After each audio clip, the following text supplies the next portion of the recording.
Hello guys, welcome to news update. Please channel subscribe कर लेना।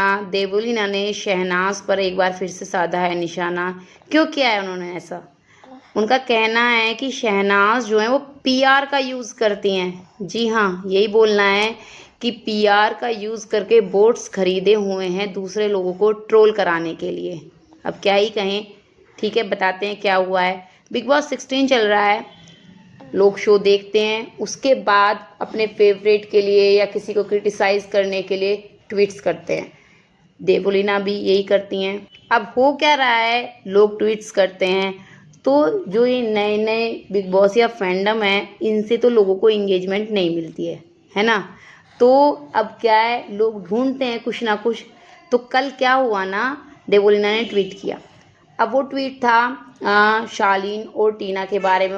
Actually टीना ने ये बोल दिया ना कि भाई मैं शालीन से कोई ऐसा प्यार वाला रिलेशन नहीं है, या मैं उनसे प्यार नहीं करती हूँ, या फीलिंग्स वगैरह नहीं है। तो उन्होंने कहा, पहले तो इसने ऐसा कहा था फर्स्ट वीक में दोनों ने कि आई लव यू, मेरे लिए फीलिंग्स हैं मेरे मन में तुम्हारे लिए, मतलब इसी तरह से ट्वीट किया। और अब इस तरह से चेंज हो गए, फिर लिख दिया कंटिन्यू। तो वो ट्वीट था, उस पर सब अपने अपने कमेंट्स लेकर आ रहे थे। ठीक है, उनमें से ही एक कमेंट ये था, some day in BB13 Devoleena to Rashmi क्यों दिए। फिर शहनाज गिल को टैग किया हुआ है, को ड्रेस पहनने को वो जिंदगी भर अफोर्ड नहीं कर पाएगी ना, कभी देखा है उसने।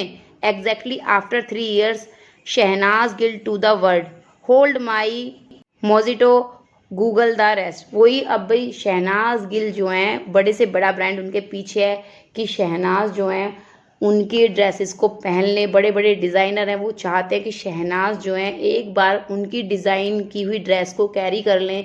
मतलब लाइन लगी हुई है, आपने देखा। तो गाइज, जब देवोलीना किसी को ट्रोल कर रही थी तो लोगों को ये याद आ गया कि आप तो हमेशा ही कुछ ना कुछ बोलती हैं और ज़्यादातर नेगेटिव बोलती हैं। लोगों का तात्पर्य ये था। तो मैम को मिर्ची लग गई।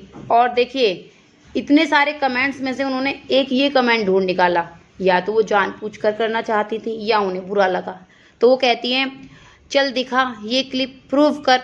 एंड अगर कर दिया जो बोले वो, एंड अगर प्रूव नहीं कर पाया तो जिस पीआर के पैसे से बोट्स बनाए हैं उसको बोलना नेक्स्ट टाइम होमवर्क अच्छे से करे और मेरे से उलझे नहीं। शुभ रात्रि। अब उसके बाद क्या होना था ये तो आपको पता है। मैम ने बोला बहुत कुछ था बिग बॉस 13 के टाइम, और उसके बाद बिग बॉस 14 में सॉरी भी बोला था उन चीज़ों के लिए। तो भाई फिर क्या था, फिर फैंस ने, वैसे तो यहाँ कोई कुछ बोलना नहीं चाहता था कि वो खुद ही फुटेज लेना चाह रहे हैं, लेकिन फिर भी उनको देखना था ना कि हम क्लिप दिखाते हैं फिर ये क्या बोलती हैं। तो लोगों ने इनकी निकाल निकाल के क्लिप दिखा दी, जब इन्होंने कहा था कि औकात नहीं है, अफोर्ड नहीं कर सकती है, ये सब इन्होंने बोला था। तो फैंस ने 2-3 जगह की इनकी क्लिप दिखाई है कि किस तरह से ये बिचिंग करती थी शहनाज की। और फिर क्या था, उसके बाद ये वाली भी क्लिप दिखाई, जब ये बिग बॉस 14 में रो रो कर शहनाज से सॉरी बोल रही थी कैमरा के सामने, क्योंकि इनको सपोर्ट चाहिए था। इनको लग रहा था कि ये भी फिनाले तक जा सकती हैं और हो सकता है इस सीज़न को जीत जाए। तो यही सब क्लिप निकाल के दिखा दी फैंस ने। अब रात भर इन्होंने देखा तो बहुत सारे ट्वीट्स होंगे, क्योंकि ये ऐसे रुकने वाली तो है नहीं, हमने पहले देख चुके हैं ये एकदम से रिप्लाई पे रिप्लाई करती हैं ट्वीट्स के। लेकिन अभी तक फिर इनका कोई रिप्लाई नहीं आया हुआ है।